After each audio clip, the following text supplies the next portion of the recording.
Hello everyone, this is Paridhi from Team Clat Prep and here is our new video of No Magic Only Logic. So अभी तक हमने बहुत सारी calculative tricks discuss करी हैं, हम अपनी कैलकुलेशंस को कैसे ईजियर कर सकते हैं. फॉर एग्जांपल हमने लास्ट क्लासेस में स्क्वायर्स एंड सेकेंड्स के जो सीक्वल्स चलाए थे, हमने उसमें 30 से लेके 130 के स्क्वायर्स को हम सेकंड्स में कैसे कैलकुलेट कर सकते हैं वो हमने समझा था. एंड ऑफ कोर्स मैंने आपको बोला था कि गाइस आपको 1 to 30 तक के स्क्वायर्स तो याद करने ही हैं. Okay, that is a like must. ठीक है. अच्छा, अब स्क्वायर्स तो बहुत समझ लिए, कैलकुलेटिव ट्रिक्स भी काफी देख ली और भी समझेंगे, लेकिन आज मैंने सोचा कि आज अपन एक इंटरेस्टिंग क्वेश्चन समझते हैं. ठीक है.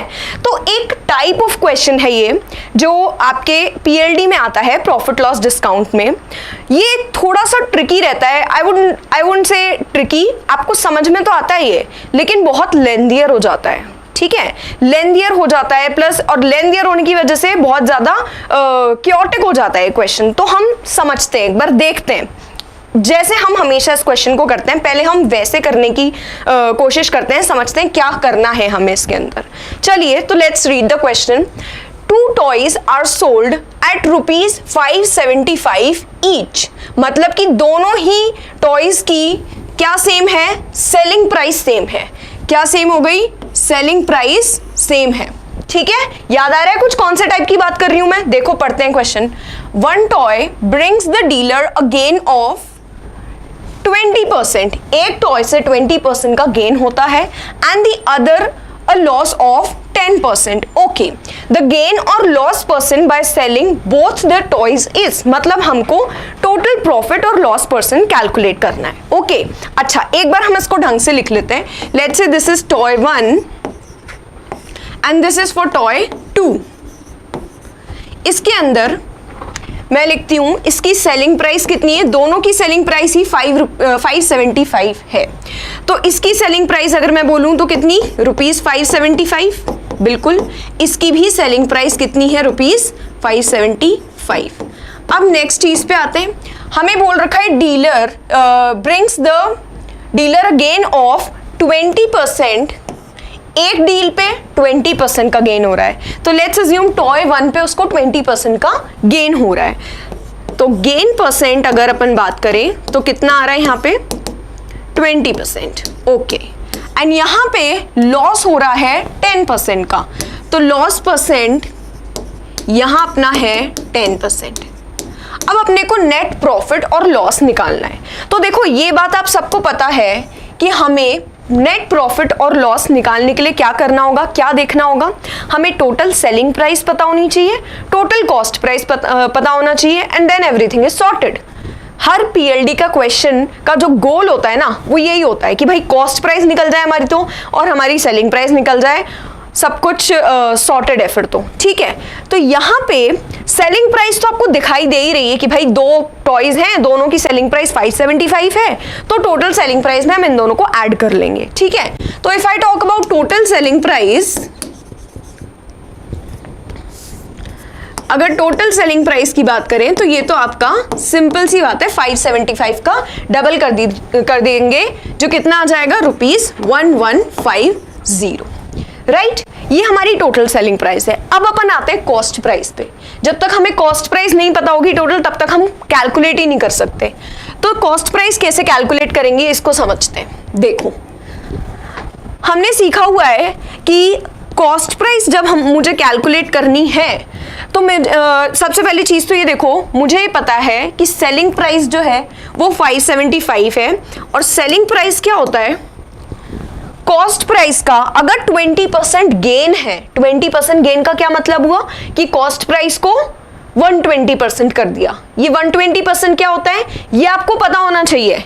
120% क्या होता है, मल्टीप्लाइंग फैक्टर, जिससे हम डायरेक्टली चेंज नंबर को कैलकुलेट करते हैं. ठीक है. तो यहां पर हम सेलिंग प्राइस को क्या बोलेंगे, 120% of what, cost price. Right. तो कॉस्ट प्राइस कैसे निकलेगी यहाँ पे, अब आपके पास कॉस्ट प्राइस तो है नहीं, ये है और ये है. तो मैं क्या 120% को दूसरी तरफ लेकर के आ सकती हूँ. मैं लेकर आऊंगी तो सेलिंग प्राइस के डिवाइड अपॉन में आ जाएगा कितना, 120%. तो इसको हम सॉल्व अगर करें तो ये आ रहा है अपने पास 575 अपॉन 120% को मैं लिखूंगी 120 अपॉन 100, जो ऊपर चला जाएगा मल्टीप्लाई में, ये आ गया अपने पास कॉस्ट प्राइस। ठीक है, इसे कैलकुलेट कर लेते हैं। ये देखो, ये अपने पास कितना आ जाएगा, 2 से करेंगे, ये 5 आ गया, this will B 6 and if I solve it it will be approximately 9 and 5.8 95.8 something आएगा, जिसे आप सॉल्व करेंगे। तो अब आप देख रहे हो कि कितना अपने पास कैलकुलेशन हो रहा है, बट कोई नहीं, we can do it easily. जल्दी से करते हैं। 95.8 मल्टीप्लाइड बाय 5 आप करेंगे तो अपने पास कितना आ जाएगा, 479 के अराउंड अपना कुछ आंसर आएगा।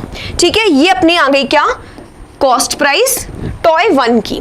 टॉय 2 की कॉस्ट प्राइस निकालते हैं। अब यहाँ पे 10% लॉस हो रहा है, इसका मतलब कि जो सेलिंग प्राइस है वो क्या है, 10% लॉस हो रहा है, तो इसका मतलब सेलिंग प्राइस 90% है कॉस्ट प्राइस की। भाई लॉस का मतलब क्या हुआ, लॉस का मतलब होता है कि 10% कम कर देना। ठीक है, जो भी कॉस्ट प्राइस हमारी थी, जितने में भी हम बाय करके ला रहे थे, उससे हमको 10% कम मिल रहा है, यानी 90% मिल रहा है। ठीक है, तो 90% ऑफ कॉस्ट प्राइस। अब यहाँ पे फिर से कॉस्ट प्राइस अपनी निकलेगी, मैं इसको कॉस्ट प्राइस 1 बोल देती हूँ और इसको कॉस्ट प्राइस 2 बोल देती हूँ, जस्ट फॉर डिफरेंशिएटिंग।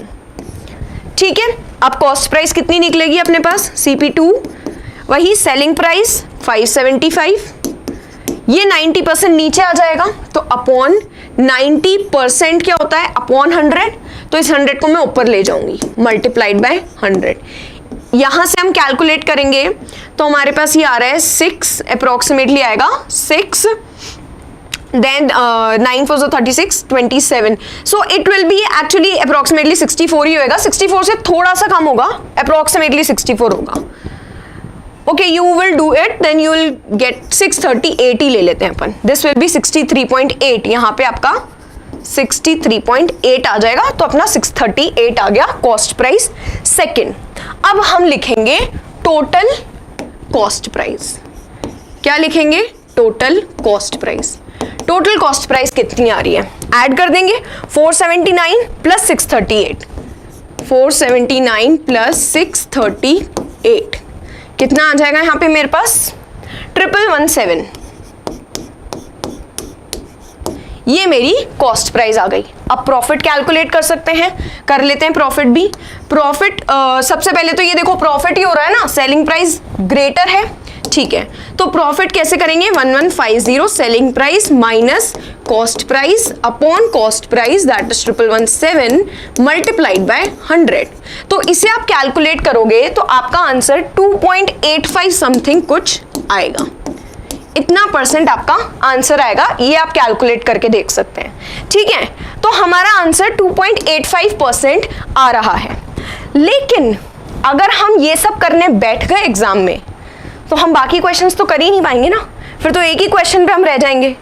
तो हमें ऐसा नहीं करना है, हमें क्विकली सॉल्व करना है। हमारा मोटिव सिर्फ क्वेश्चंस को समझना, क्वेश्चंस को सॉल्व करना नहीं है, हमारा मोटिव है टाइम को मैनेज करना, इस तरीके से मैनेज करना कि आप लेस टाइम में मोर प्रोडक्टिव चीजें कर सको।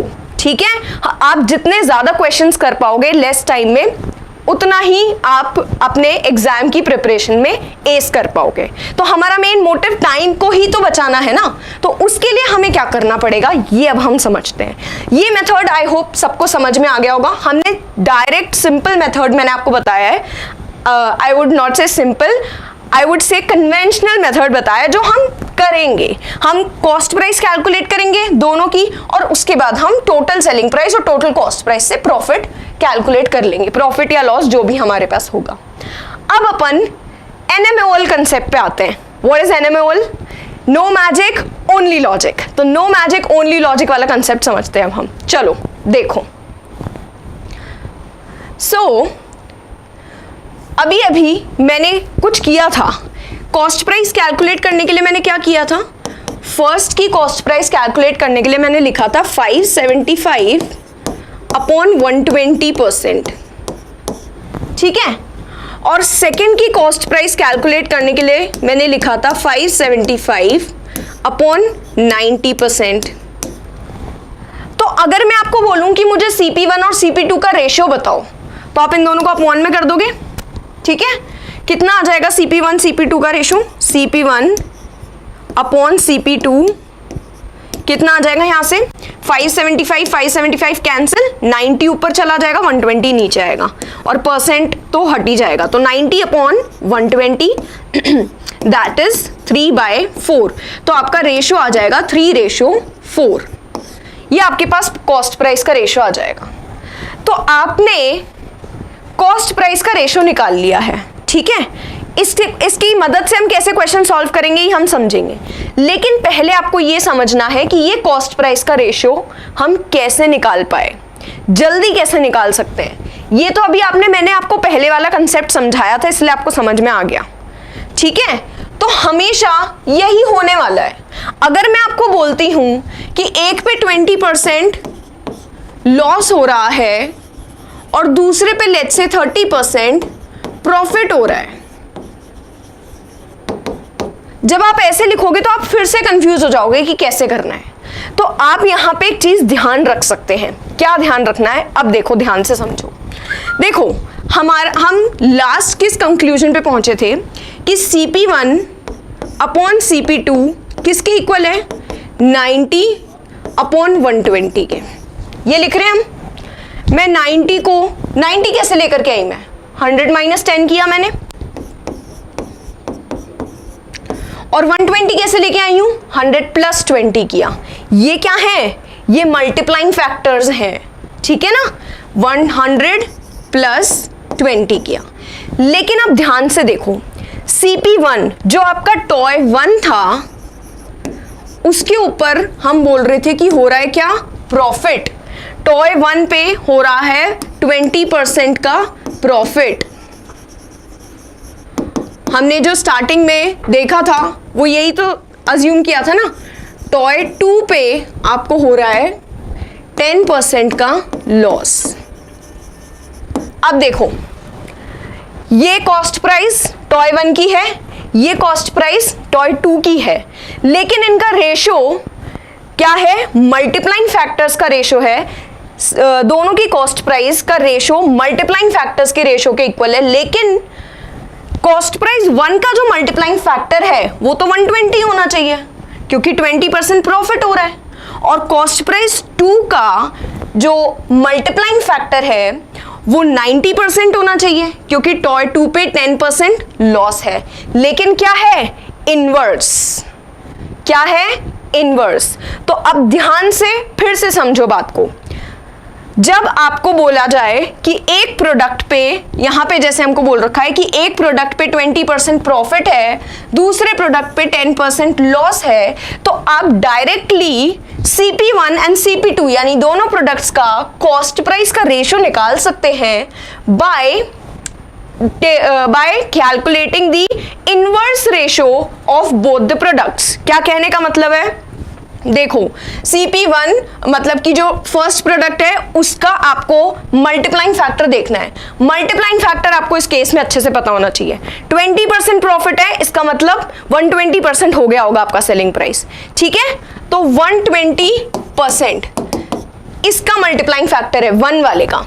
सेकेंड वाले का 10% लॉस हो रहा है, तो इसका मल्टीप्लाइंग फैक्टर 90 है, ठीक है। लेकिन हमको क्या करना है? Cost price of first product upon cost price of second product जो होगा वो 120 अपॉन 90 नहीं, इनवर्स होगा, अपोजिट, एक्सचेंज कर देंगे हम। 90 वाला ऊपर और नीचे 120। तो सिंपल बात है, फिर से समझिए, जब हम सेम सेलिंग प्राइस हमें दे रखा होता है और हमें बोल रखा है कि एक पर 20% प्रॉफिट हो रहा है, दूसरे पर 10% लॉस हो रहा है, सो what we can say is that cost price of both the products I would say the ratio of cost price of both the products is equal to the inverse ratio of the respective multiplying factors। मैंने जो भी बोला उसे ध्यान से सुनना, ठीक है। यही तो हो रहा है। फर्स्ट प्रोडक्ट जो था उसका मल्टीप्लाइंग फैक्टर 120 था, उसको मैंने नीचे लिख दिया, और सेकेंड प्रोडक्ट का मल्टीप्लाइंग फैक्टर 90 था, उसको मैंने ऊपर लिख दिया। तो यहां से आपको रेशो मिल गया है। कितना रेशो आया है? मल्टीप्लाइंग फैक्टर कैसे पता चलेगा? आपको पता है 100 - 10 और 100 + 20, ऐसे हम मल्टीप्लाइंग फैक्टर निकालते हैं। यहां रेशो अपन को मिल गया 3:4, 3:4। ये आपको कॉस्ट प्राइस और दोनों कॉस्ट प्राइसेस का रेशो पता चल गया। ठीक है, अब इस रेशो को हम यूज कैसे करेंगे? अच्छा, ये रेशो तो समझ में आ गया, लेकिन अब अपन थोड़े से 1-2 एग्जांपल्स और डिस्कस करते हैं जिससे आपको एकदम क्लियर कट हो जाए माइंड में कि कैसे हमें निकालना होता है ये रेशो। ठीक है, ओके। तो एक एग्जांपल अपन लेते हैं, लेट्स से अभी जो मैंने यहां पे लिखा था वही चीज है, सेम एसपी है। देखो अब इसमें आपको ना एसपी की वैल्यू की भी जरूरत नहीं है, एसपी की वैल्यू की जरूरत ही नहीं है, सेम एसपी है। एंड मैंने आपको बोला कि एक प्रोडक्ट पे 20% लॉस हो रहा है और दूसरे प्रोडक्ट पे 30% का प्रॉफिट हो रहा है। ठीक है, तो ये फर्स्ट प्रोडक्ट, ये सेकंड प्रोडक्ट, मतलब इसकी निकलेगी CP1, इसकी निकलेगी CP2। तो मैं जो अपन पढ़ रहे हैं, जो कंसेप्ट हमने देखा उसके हिसाब से क्या बोलना है मुझे कि दोनों की कॉस्ट प्राइस का जो रेशो है, यानी कि CP1/CP2, वो किसके इक्वल है? Inverse ratio of their multiplying factors. अब देखो, इनको रिवर्स कर दो। ये प्रॉफिट वाला जो CP2 के साथ है ये ऊपर आएगा, CP2 नीचे है, लेकिन हम इसके मल्टीप्लाइंग फैक्टर को ऊपर लिखेंगे। अब मल्टीप्लाइंग फैक्टर 30% प्रॉफिट है, कितना मल्टीप्लाइंग फैक्टर हो गया? 130%। ये मैंने ऊपर लिख दिया 130। 100, ये लो ऐसे लिख देते हैं, 100 + 30, 30% का प्रॉफिट हो रहा है ना। ठीक है, 20% लॉस CP1 पे, लेकिन हम इसको नीचे लिखेंगे क्योंकि हमको क्या करना है? इनवर्स। 100 - 20 कितना आ गया? 130/80, दैट इज 13:8।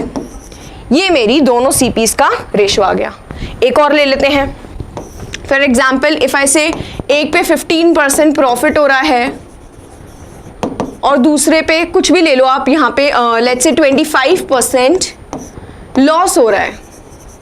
दोनों प्रॉफिट भी हो सकते हैं, जैसे कि यहाँ पे अपन प्रॉफिट अगर ले ले, जरूरी नहीं है कि दोनों लॉस, एक प्रॉफिट और एक लॉस हो, कुछ भी कोई भी कॉम्बिनेशन हो सकता है, दोनों प्रॉफिट पर्सन भी हो सकते हैं। तो देखो 15% प्रॉफिट, तो CP1/CP2, ये फर्स्ट प्रोडक्ट ले, ये सेकंड प्रोडक्ट ले। CP1/CP2 कितना? इसका रिवर्स, 25% प्रॉफिट यानी कि 125। 15% प्रॉफिट यानी कि 115। ये आ गया आपका फिर से रेशो। 5 से करेंगे कितना आ जाएगा? 25:23।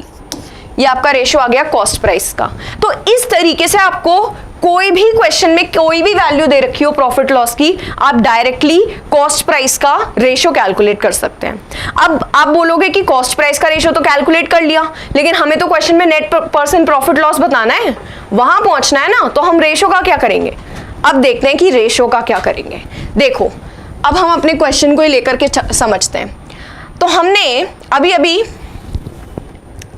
मैंने देखा कि 2 toys are sold at 575 each, मतलब सेम सेलिंग प्राइस है। डीलर अ गेन ऑफ 20%, एक में तो हो रहा है 20% का गेन और दूसरे में हो रहा है 10% का लॉस। तो अभी हम यहाँ पे वही करेंगे, CP1 और CP2 का रेशो देखेंगे कैसे आ जाएगा। CP1 CP2 का रेशो देखो, फर्स्ट प्रोडक्ट पे 20% प्रॉफिट यानी कि इसका मल्टीप्लाइंग फैक्टर 120, ये आएगा नीचे। इनवर्स देखना है हमको, ध्यान रखना। 10% लॉस सेकेंड प्रोडक्ट पे है, इस ऊपर आएगा 90। 10% लॉस यानी कि 90%। ठीक है, 90/120, ये आ गया मेरे पास 3/4, यानी कि मेरा रेशो है 3:4। अब जब हमें रेशो पता होता है तो हम क्या बोलते हैं किसी भी चीज का, जैसे कि मैं आपको बोलूं मेल इज टू फीमेल है, इसका रेशो है 3:4, तो आप क्या बोलोगे कि 3x मान लेते हैं मेल्स हैं और 4x मान लेते हैं फीमेल्स हैं। ऐसे करते हैं ना अपन, वही चीज करेंगे अपन यहाँ पे भी। तो मैं लिखती हूं late CP1 be 3x and CP2 be 4x। तो आपके पास, आपको वैल्यू वगैरह नहीं निकालनी, आपको तो बस ये देखनी, इस x की टर्म्स में मैंने वैल्यू निकाल दी है 3x एंड 4x। आप बिल्कुल चिंता मत करो, आपको x भी सॉल्व नहीं करना पड़ेगा। आगे देखो क्या करना है अपने को। कॉस्ट प्राइस फर्स्ट प्रोडक्ट की निकली है 3x, सेकंड प्रोडक्ट की निकली है 4x, ठीक है।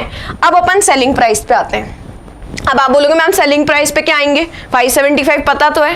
अरे रुको, 575 से मतलब ही नहीं, हमको कैलकुलेट ही नहीं करना हमको। देखो selling price for first product अगर मैं बात करूं तो देखो फर्स्ट प्रोडक्ट की कॉस्ट प्राइस है 3x, ठीक है, और इसको 3x कॉस्ट प्राइस है और इसके ऊपर 20% का गेन हो रहा था, यानी कि जो सेलिंग प्राइस है वो कॉस्ट प्राइस से 20% ग्रेटर है, मतलब कि 120% है कॉस्ट प्राइस की। 20% प्रॉफिट का मतलब यही होता है ना, 120% ऑफ 3x। तो ये आप निकालेंगे तो कितना आ जाएगा, 3.6x, ठीक है, ये 3.6x आ जाएगा। अब आपको पता है ऑलरेडी कि दोनों में सेलिंग प्राइस तो सेम ही है, चाहे हमको नंबर दे रखा हो या नहीं दे रखा हो, लेकिन हमें ये पता है कि सेलिंग प्राइस दोनों में सेम है। तो SP1 3.6x निकली है, तो SP2 भी कितनी आ जाएगी, 3.6x। अब ध्यान करो, स्टार्टिंग मेन कंसेप्ट अपना, हमें क्या करना है, नेट प्रॉफिट और लॉस परसेंट निकालना है। नेट प्रॉफिट और लॉस के लिए हमको क्या चाहिए, टोटल कॉस्ट प्राइस चाहिए और टोटल सेलिंग प्राइस चाहिए। दोनों क्या निकाल सकते हो आप यहां से, आराम से निकाल सकते हो। कॉस्ट प्राइस को ऐड करके टोटल कॉस्ट प्राइस देखते हैं पहले, ठीक है। टोटल कॉस्ट प्राइस क्या होगी, फर्स्ट प्रोडक्ट की cost price CP1 plus CP2 कितनी आ जाएगी भाई, 3x प्लस 4x 7x, ये आ गई 7x, ठीक है। अब देखो टोटल सेलिंग प्राइस कितनी आ गई, 3.6x प्लस 3.6x 7.2x। अब इसको कैलकुलेट करना कोई प्रॉब्लमैटिक नहीं है, बिल्कुल भी साफ दिख रहा है ना। अब देखो कितने छोटे और कितने इजी नंबर्स आ चुके हैं आपके सामने। अब अगर हम प्रॉफिट देखेंगे तो प्रॉफिट क्या होता है, selling price minus cost price upon cost price multiplied by 100, यही होता है ना प्रॉफिट। प्रॉफिट हो या लॉस हो, लेकिन आपको दिख रहा है कि सेलिंग प्राइस 7.2 है और कॉस्ट प्राइस 7 है, तो क्लियर है कि प्रॉफिट ही हो रहा है, ठीक है। तो 7.2x माइनस 7x करा तो 0.2x आ गया, 0.2x अपॉन कॉस्ट प्राइस है 7x, तो यहां 7x आ गया मल्टीप्लाइड बाय 100। अब देखो आपको x को सॉल्व करने की भी नीड नहीं है, x कैंसिल, x क्या हो गया, कैंसिल, लास्ट में कैंसिल हो जाएगा आपके पास x। आपका आंसर कितना आ जाएगा, 20/7%। इसे सॉल्व करो, कितना आएगा, सॉल्व करने की भी जरूरत नहीं है इसको, आपको पता होना चाहिए। जब हम 2/7 मल्टीप्लाइड बाय 100 ये परसेंट निकालते हैं तो कितना आता है, ये 28.56 आता है। This numbers, these values you should remember, ठीक है। 28.56 होता है ये, तो अगर 20 निकालूंगी, 200 था तो 28 था, 20 करूंगी तो एक डेसिमल प्लेस कम हो जाएगा, मतलब एक ये जो डेसिमल है ये इधर शिफ्ट हो जाएगा, ठीक है। तो कितना आ जाएगा, 2.856%। यही आंसर आ रहा था हमारा, राइट, यही आंसर आ रहा था। तो अब आप देख सकते हैं ध्यान से मैंने क्या किया है, मैंने सिंपली रेशो निकाला है। मल्टीप्लाइंग फैक्टर जल्दी निकालना आना चाहिए, पता होना चाहिए कि 20% प्रॉफिट का मतलब है 120% अपना मल्टीप्लाइंग फैक्टर है, 10% लॉस का मतलब 90% हो गया, 15% प्रॉफिट का मतलब 115% हो गया, 85% कब होगा, जब 15% का लॉस होगा, ठीक है। तो ये बात आपको क्लियर होनी चाहिए और इसका इनवर्स हमको लेना है। फर्स्ट एंड सेकंड का निकाल रहे हो तो इनवर्स रेशो लो मल्टीप्लाइंग फैक्टर्स का, ये रेशो आ जाएगा आपके पास, 3x और 4x आ गई कॉस्ट प्राइस। अब जो हम नॉर्मल तरीके से सेलिंग प्राइस निकालते हैं वैसे आपने सेलिंग प्राइस निकाली, एक की निकालने की जरूरत है, दूसरी तो सेम ही है, ठीक है। तो दूसरी भी सेलिंग प्राइस निकालने की जरूरत नहीं है, बस एक ही सेलिंग प्राइस निकालनी है। आपके पास टोटल CP आ सकती है जो बहुत इजी है ऐड करना, 3x एंड 4x, ये आ गई 7x। टोटल SP आ जाएगी, इन दोनों को ऐड कर दिया 7.2x, और फिर हम नॉर्मल तरीके से जैसे प्रॉफिट परसेंट निकालते हैं वैसे कैलकुलेट करेंगे और हमारा आंसर आ जाएगा। ठीक है, फटाफट से एक एग्जाम्पल और देख लेते हैं। ठीक है, अब देखो यहां पे अपने को सेलिंग प्राइस से मतलब ही नहीं है, सेलिंग प्राइस से कोई वो नहीं, यहाँ पे हमारा यूज नहीं है, हमको सिर्फ ये पता होना चाहिए कि सेलिंग प्राइस सेम है।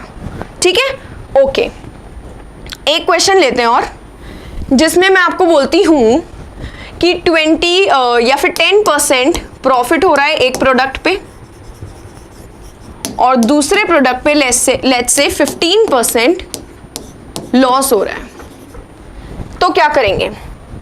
CP1 CP2, अब खुद ट्राई करो इसे अपनी नोटबुक्स में। 10% प्रॉफिट 15% लॉस, ये फर्स्ट प्रोडक्ट, ये सेकंड प्रोडक्ट। ठीक है, तो कॉस्ट प्राइस का रेशो क्या हो जाएगा? सेकंड वाला और सेकंड वाला अपॉन फर्स्ट वाला। ठीक है, सेकंड वाले का मल्टीप्लाइंग फैक्टर 15% लॉस है, यानी 100 माइनस 15 85% अपॉन 10% प्रॉफिट यानी कि 110। इसको मैं कैंसिल करूंगी तो आ जाएगा 17, 5 से 17 एंड यहां पे आ जाएगा 22, तो 17 रेशो 22 आ गया आपके पास। तो अब मैंने बोल दिया कि late CP1 be 17x and CP2 be 22x, और यहीं की यहीं निकाल लो टोटल कॉस्ट प्राइस आपके पास कितनी आ जाएगी? 17 प्लस 22 39x, ये आपकी टोटल कॉस्ट प्राइस हो गई। अब सेलिंग प्राइस अपन दूसरे पेन से लिखेंगे। सेलिंग प्राइस देखो, सेलिंग प्राइस फर्स्ट प्रोडक्ट की, एक ही प्रोडक्ट की निकालने की जरूरत है। फर्स्ट प्रोडक्ट की देखूं अगर मैं, तो आपका first product 10% profit, 110% of first product की कॉस्ट प्राइस 17x। इसे आप करोगे तो आपके पास कितना आ जाएगा? ये 1.1 मल्टीप्लाइड बाय 17, 18.7x। सेम तरीके से आप उसकी भी निकालोगे, सेलिंग प्राइस सेकंड प्रोडक्ट की निकालोगे, वो भी यही आएगी, तो इसलिए अपन को निकालने की जरूरत ही नहीं है। This will be equal to SP2, क्योंकि हमारा SP तो सेम है ना यार। ठीक है, SP2 यही होगी। अच्छा, अब अपन आते हैं, तो टोटल सेलिंग प्राइस कितनी हो गई अपनी? इसका डबल, इसको 2 बार ऐड कर देंगे, 18.7 प्लस 18.7 करेंगे तो आ जाएगा आपके पास 37.4x। क्या हो रहा है? Selling price 37.4, cost price 39x, loss हो रहा है। ठीक है, ये समझ में आ गया। अब प्रॉफिट लॉस निकाल लेते हैं। लॉस परसेंट कितना आ जाएगा? 37.4x सेलिंग प्राइस माइनस, अच्छा यहाँ पे लॉस हो रहा है तो अपन कॉस्ट प्राइस को पहले लिखेंगे 39x। वैसे कोई फर्क नहीं पड़ता, वो माइनस में आ जाएगा तो आपको क्लियर हो जाएगा कि वो लॉस ही हो रहा है। 37.4x upon 39x cost price multiplied by 100। अब इसको करेंगे, ये कितना आ गया अपने पास? 1.6x upon 39x multiplied by 100। यहाँ पे ये कैंसिल हो गया। 39 को अप्रोक्सीमेटली 40 मान करके कर सकते हैं अपन, एक बार करते हैं, देखो 1.6 40 मल्टीप्लाइड बाय 100, ये डेसिमल हटा, 0 कैंसिल, 4% आपका कितना आ गया? क्या आ गया? लॉस। ये अपना 4% लॉस आ गया। नहीं तो अगर आप 575 से कैलकुलेट करते तो आपको सारी कैलकुलेशंस निकालनी पड़ती, कॉस्ट प्राइस भी निकालना पड़ता, कॉस्ट प्राइस फर्स्ट प्रोडक्ट का, सेकंड प्रोडक्ट का, सबका कैलकुलेट करना पड़ता। तो this was the method for today. Thank you so much, bye bye.